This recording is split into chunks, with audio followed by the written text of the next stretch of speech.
मनाई हो शिव मान लेना है। का दे के शिव के मनाई हो शिव मान लेना है। पुआ से पूड़ी शिव के मन ही न भावे। पुआ से पूड़ी शिव के मन ही न भावे।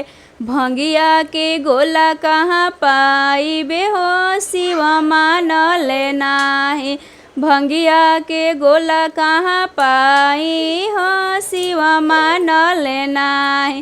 का दे के शिव के मनाई हो शिव मान लेना है।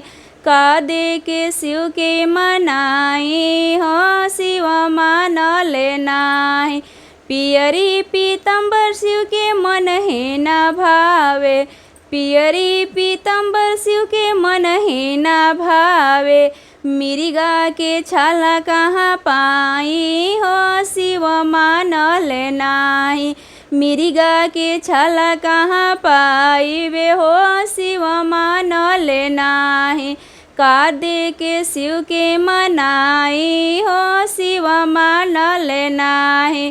का दे के शिव के मनाई हो शिव मान लेना है। हाथी से घोड़ा शिव के मन ही न भावे। हाथी से घोड़ा शिव के मन ही न भावे।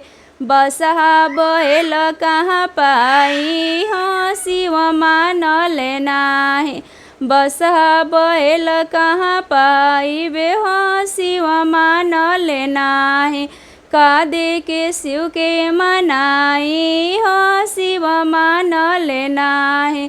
का दे के शिव के मनाई हो शिव मान लेना है। कोठा अटारी शिव के मन ही न भावे। कोठा अटारी शिव के मन ही न भावे।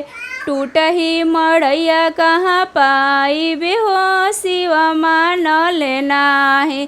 टूटही मड़ैया कहाँ पाइबे हो शिव मान लेना है।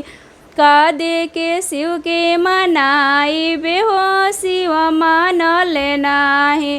का दे के शिव के मनाई हो शिव